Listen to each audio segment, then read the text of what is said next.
Hello and welcome back to Bookmark Chronicles. Today I'm talking about The Ending Fire, the final book in the Ending Fire trilogy by Sarah L. Arifi. So I read The Final Strife either in 2022 or 3.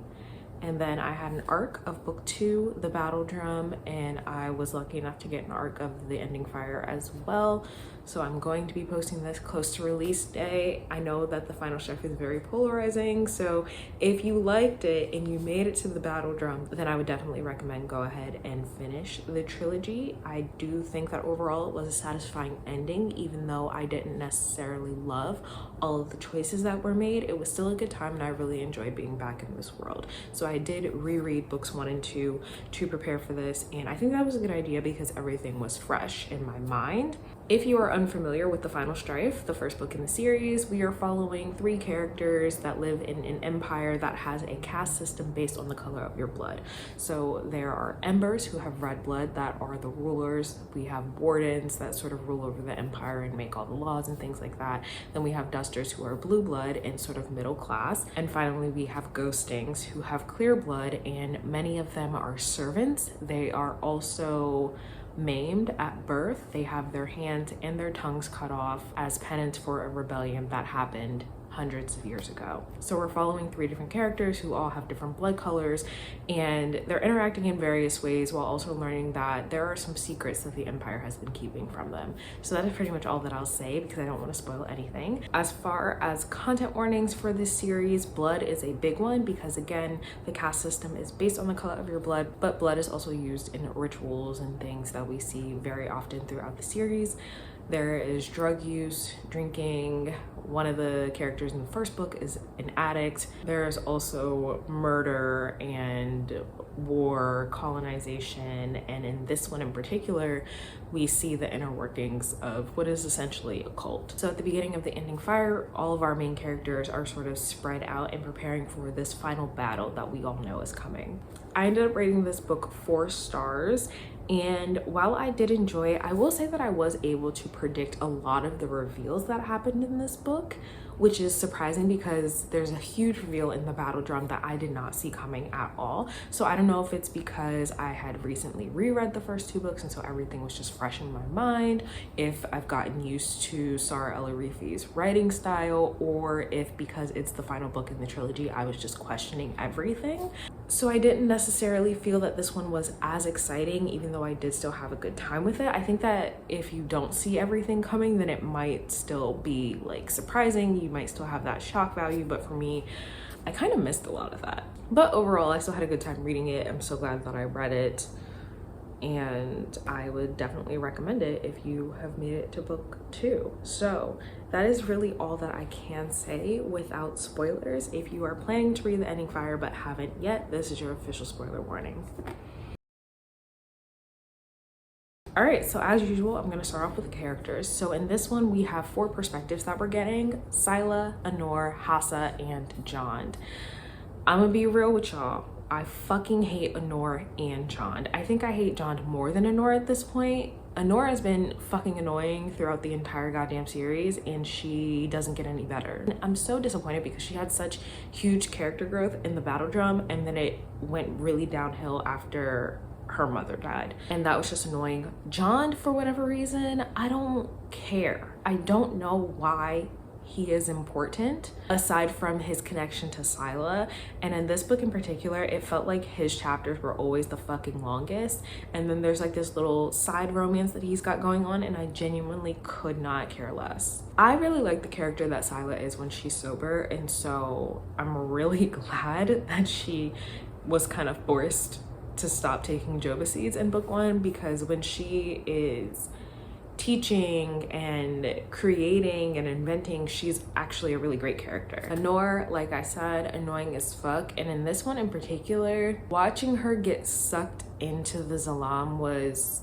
kind of hard to watch because she's unknowingly fighting against everything that she claimed to stand for, but also you can see how certain people are so easily influenced and easily brought into those sort of things. It was really interesting. Like it could kind of be a character study on people who end up in cults. I think that the author did a good job writing Anor, even if I hate her, I still think that she did a pretty good job with showing that indoctrination and how that happens. John, I don't give a fuck. I don't know what your importance is. I don't think that he was a necessary character. I wanted him to die. He almost did multiple times, and then she brought him back twice, and I don't understand why, but here we are. And then Hassa, of course, is the best character in this entire trilogy. She is the most level-headed. I will say though that she kind of pissed me off in this one with the way that she lashed out at Scylla, because I understand why she is upset. I understand that she has always seen the bigger picture because of all the knowledge that she has. However, at one point later on, she does say, well, would I have done the same thing that Scylla did? And I honestly think that she would have. I think that if Kwame's life was in danger, she would have done something. I mean, she did try to do something when his life was literally in danger.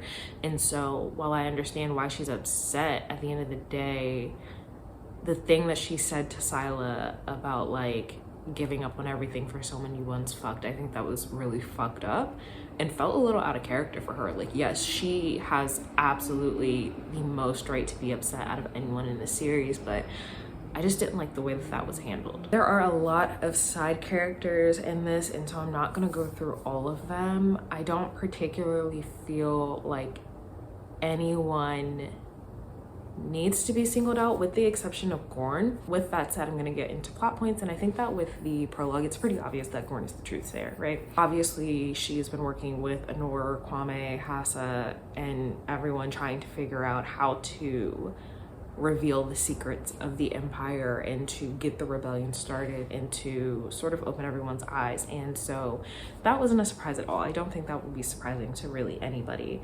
Especially because we know that she has Anor's old Tidewind armor.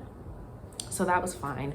The reveal of Hassa's father, I feel like that was really interesting, but also not necessarily needed for this story, although I did like it because I do think that Hassa has lost so many people, and it was nice for her to gain someone in this and to know that her father was not an evil man and that he did not order her mother's death. And I think it's also important for her to know that she was not a product of violence and that she was a product of love. So I do like that he was there. I like that she was able to form that relationship with him, and I'm glad that she survived everything. If she had died, I would have been really pissed, and for a second she had me scared.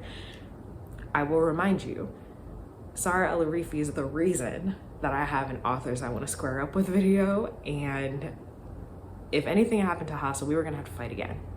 This time it was gonna have to be a little more real. I don't know if we come back from a second time, but all is good. So this was so obvious to me, and again, maybe it's because I read the other books right before this one, but when Yona was giving, Yona, Nayeli, wife, whatever the fuck you want to call her, when she was giving Anor the bitter leaf tea or whatever with she was calling it bark nut powder, I knew immediately that she was drugging her with joba seeds. As soon as she said red powder, I was like, no, Anor, come on, you are smarter than this. It's crazy though, like essentially she was just setting her own granddaughter up to sacrifice herself, and that the whole point was like, we want to destroy the entire world. And like, I mean, I guess it's a parallel for like conspiracy theories and things like that, but it was just like, how did we get here? What is happening? Another reveal was that Kara, the fourth counselor, is also Queen Karanoma of Tenio.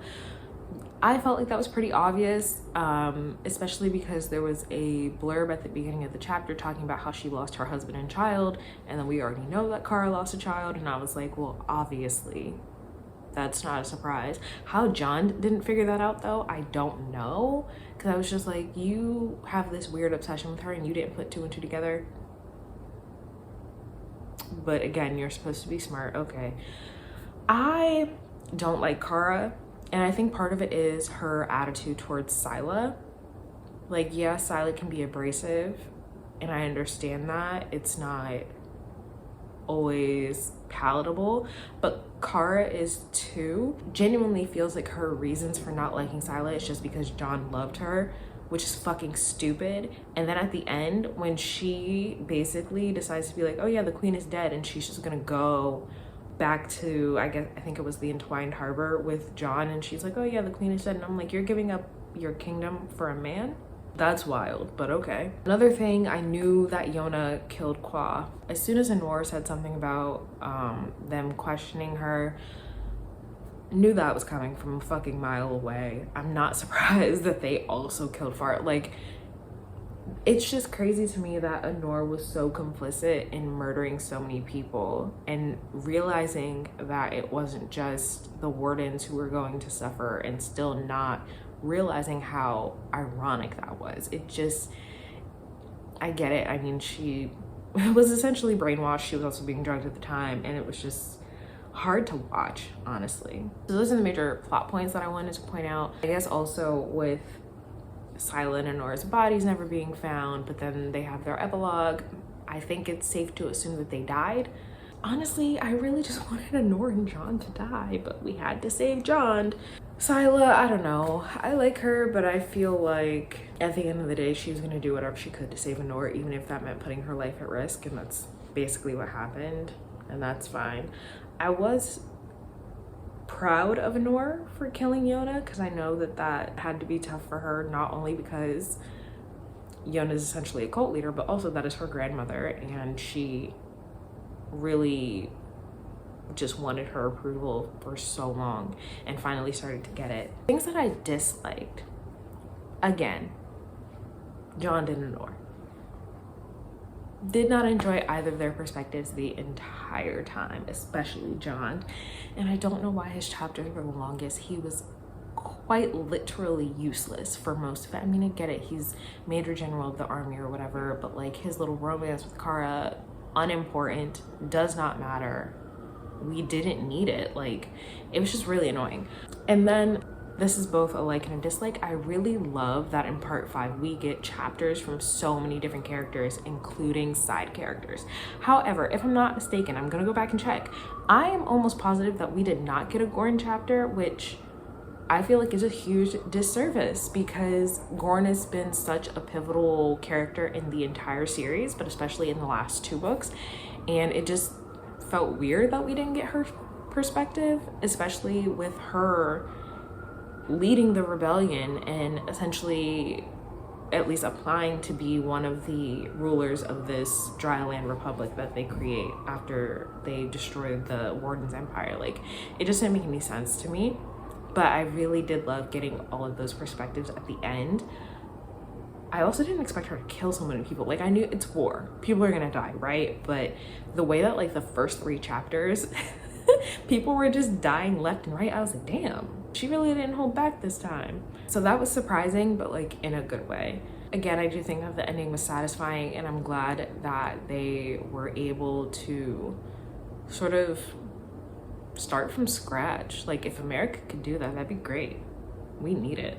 I also really enjoyed Hassa learning to blood work, teaching other ghostings how to blood work, creating her own inkwell, and then also becoming the first student of the 6th, what do they call them? The 6th charter.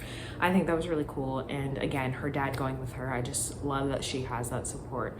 So I was really excited about that. So again, it was a very satisfying ending in a way, because it does somewhat end with a happily ever after overall, even though we lose a lot of people along the way. And there's sort of a lot of destruction, but with this being, you know, a build up to a war coming, it makes sense, and I feel like it was very fitting. So again, I rated it 4 stars.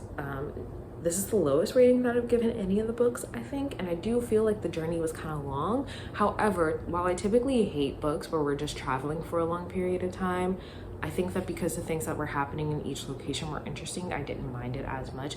So if you enjoy that, then you might actually like this more than I did. I definitely know that I'm not going to read her Feybound series, but if she does release something else that is a fantasy, then I would probably read it for sure. So those are all of my thoughts on The Ending Fire. Let me know if you have read it or if it's on your TBR. Otherwise, that's all I have for you today, and I'll see you in the next video.